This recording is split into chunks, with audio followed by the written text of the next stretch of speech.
تاسو شاید ووایئ چې ځینې انسانان ډیر ښه وي، نه درغلي کوي، نه غلا کوي، د نورو خلکو سره مرسته کوي، ډیر ریښتیني وي، خو هغوی ایمان نه لري، هغوی د خدای شکر نه ادا کوي، حتی هغوی به جنت ته ولاړ نشي. او په خپل مانځه کې موږ سجده کوو، موږ د بدن تر ټولو لوړه برخه تندی په ځمکه کېدو او وایو پاکي د الله ته چې تر ټولو لوړ دی. ځکه د نن ورځې ارواپوهنه موږ ته وایي چې زموږ بدن زموږ تر کنټرول لاندې دی، زموږ ذهن په مستقیم ډول زموږ تر کنټرول لاندې نه دی. نو د ذهن د عجزولو لپاره باید بدن عاجز کړي. زما په اند ته مسلمان یې؟ او زه مسلمان یم. او ته مسلمان یې؟ ورښتیا که زه خپل نظر ورکړم څه خبره ده؟ د څه په اړه؟ نو ته له ما څخه اساساً پوښتنه کوي چې یو کس چې لمونځ کوي او ځینې بد کارونه کوي هغه غوره دی که یو کس چې ښه کارونه کوي او لمونځ نه کوي؟ سمه ده؟ زما نوم فیروزه حسنه کریمه ده او زه د کیونګ هی پوهنتون څخه د تبادلې زده کوونکی یم. په حقیقت کې زه غواړم ځینې پوښتنې وکړم او بخښنه غواړم که تاسو ته دا ډېرې سطحي ښکاري، ځکه زه یوازې پوښتنې لرم. زما لپاره پوښتنه دا ده چې ولې تاسو فکر کوئ چې د یو انسان او په ځانګړې توګه د یو مسلمان لپاره دا بس نه ده چې یوازې په ژوند کې ښه کارونه وکړي او نورو ته زیان ونه رسوي او یوازې د نورو مخلوقاتو سره ښه چلند وکړي. زما مطلب دا دی زه ډېر خلک پیژنم چې قرآن تعقیبوي او بیا هم د نورو خلکو او د خدای د نورو مخلوقاتو سره بد چلند کوي او زه فکر کوم چې آیا دا غوره ده؟ زما په نظر دا ستاسو لپاره ښه ده چې د خدای د نورو مخلوقاتو لپاره ښه کارونه وکړئ، مګر په رښتیا نه لکه تعقیبول یا زه نه پوهېږم داسې یو څه. او تاسو ولې فکر کوئ چې زموږ مسلمانانو لپاره دا هم بس نه ده چې یوازې په خدای ایمان ولرو او دا په خپل ځان کې وساتو؟ لکه موږ کولی شو د خدای ثنا ووایو او زه د الله شکرګزاره یم، او ولې موږ نشو کولی په خپل ځان کې دعا وکړو؟ لکه ولې دا د لمانځه په بڼه وي؟ او هم زما وروستی ټکی دا دی چې خورې زما په یو وخت کې یوه پوښتنه که ته 4 یا 5 پوښتنې وکړې زه به ځواب نشم ورکولی.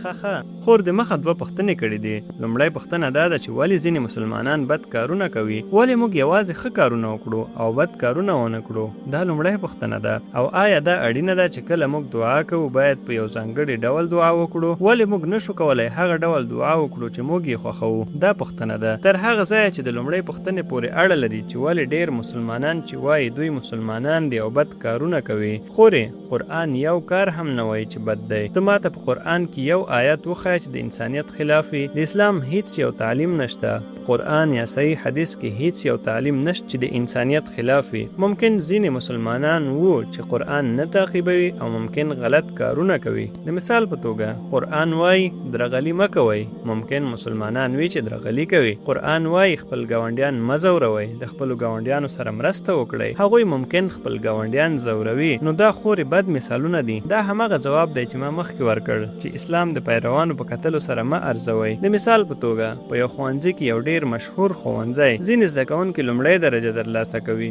ځینې 2مه درجه، ځینې 3مه درجه او ځینې ناکامیږي. آیا ته د دې لپاره ښوونځی پړ ګڼلی شي؟ نه.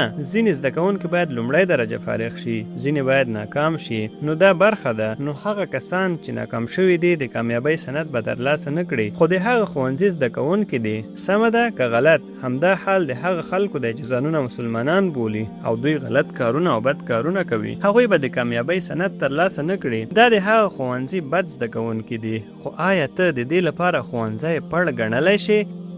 نه، زه نشم کولی. په هر ښوونځي کې ښه زده کوونکي او بد زده کوونکي شته. اوس ستا د پوښتنې 2مې برخې ته راځم چې ولې موږ د الله شکر نه ادا کوو هغه ډول چې موږ غواړو شکر ادا کړو؟ ولې یوازې په یو ځانګړي ډول شکر ادا کوو لکه لمونځ؟ یا ته پوښتنه کولی شي چې یوازې ښه اوسېدل کافي نه دي؟ قرآن په سورة العصر 103 سورت اول نه تر 3 آیت کې وایي د هر انسان لپاره جنت ته ځي 4 معیارونه شته. د وخت په قسم سره انسان په زیان کې دی پرته له هغه کسانو چې ایمان لري، هغه کسان چې نیک عملونه کوي، هغه کسان چې خلک رښتیا ته هڅوي او هغه کسان چې خلک صبر او استقامت ته هڅوي. یوازې ایمان درلودل، ایمان د خدای په باور معنا لري، کافي نه دی. ته باید نیک عملونه هم وکړي، نه باید غلا وکړي، نه درغلي وکړي، د نورو سره مرسته وکړي. 2م معیار لومړی ایمان دی، 2م نیک عملونه دي، 3م خلک رښتیا ته هڅول، خلک سمې لارې ته بلل دي، او 4م خلک صبر او استقامت ته هڅول دي. کله دې څخه یو هم کم وي په عادي شرایطو کې ته به جنت ته ولاړ نشي.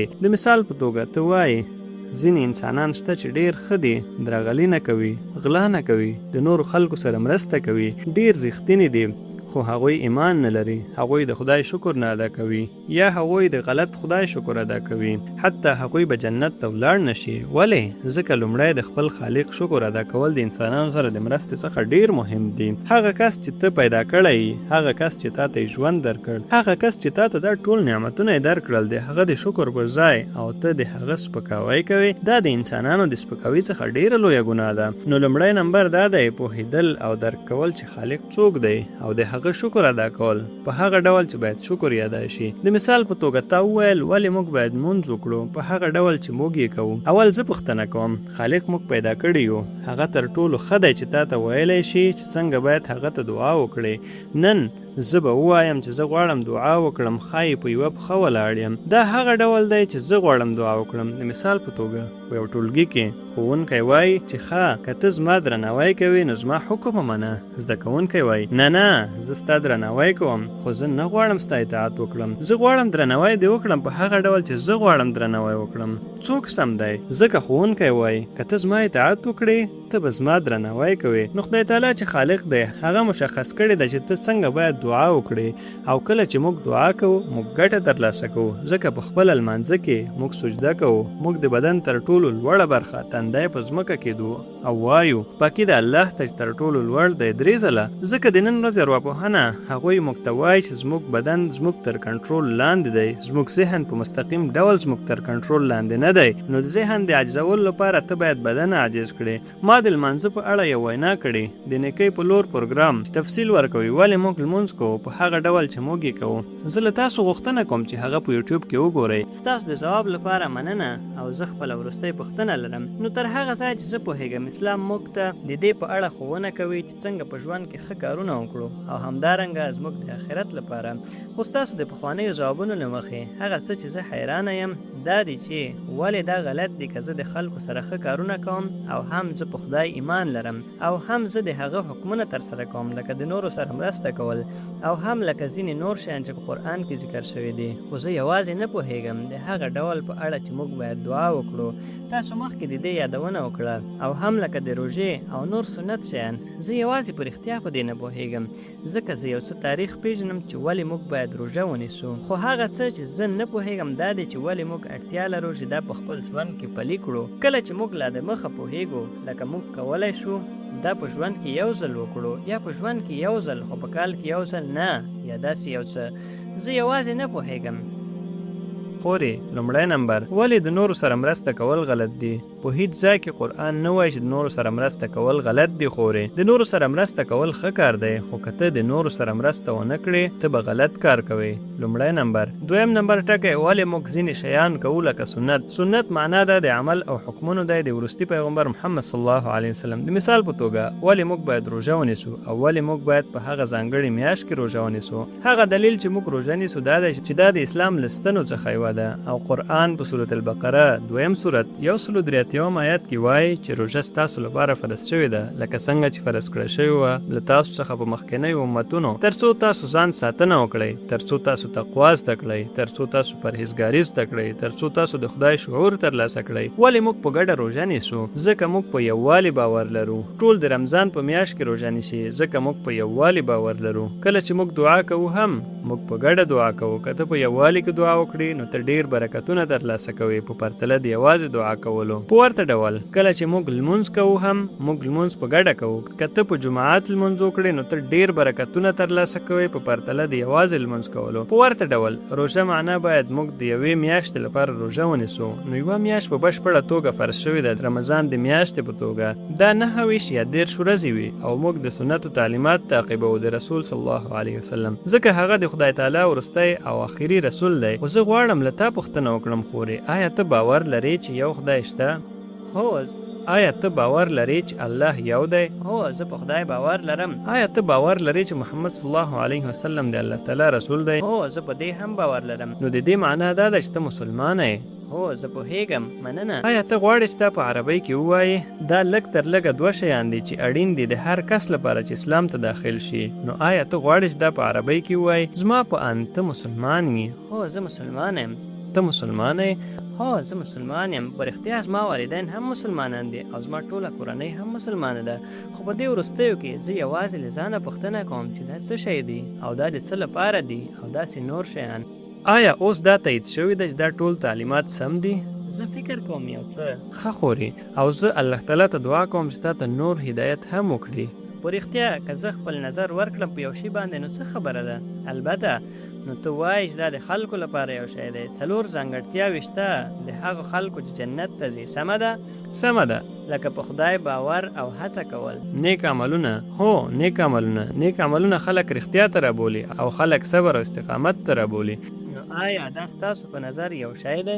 آیا دا کوم توپیر رامنځته کوي د هغه خلکو لپاره چې نورو خلکو سره ښه کوي، چې دوی لمونځ نه کوي او دوی دعا نه کوي خو دوی په خدای باور لري، او هغه کسان چې لمونځ کوي او هم د خلکو سره ښه کارونه کوي خو دوی ځینې وخت دوی په خدای باور نه لري؟ نو ته له ما څخه اساساً پوښتنه کوي چې یو کس چې لمونځ کوي او ځینې بد کارونه کوي هغه غوره دی که یو کس چې ښه کارونه کوي او لمونځ نه کوي؟ سمه ده؟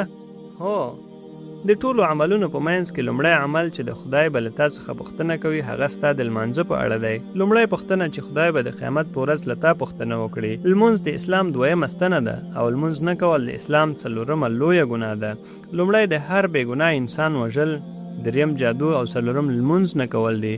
زموږ ګران رسول وویل دا په صحیح مسلم کې ذکر شوی چې د ایمان او کفر ترمنځ توپیر لمونځ نه کول دی. نو د دواړو په منځ کې یو کس چې لمونځ کوي او ممکن ځینې بد کار کوي لکه دروغ ویل په پرتله د یو کس سره چې رښتینی دی او لمونځ نه کوي، یو کس چې لمونځ کوي او دروغ وایي د یو ډیر غوره انسان دی. یو ډیر غوره انسان دی د هغه کس په پرتله چې رښتیا وایي او لمونځ نه کوي. ځکه که ته لمونځ نه کوي ته د خدای شکر نه ادا کوي. دا یوه لویه اړتیا ده. د خدای شکر ادا کول ډیر مهم دی.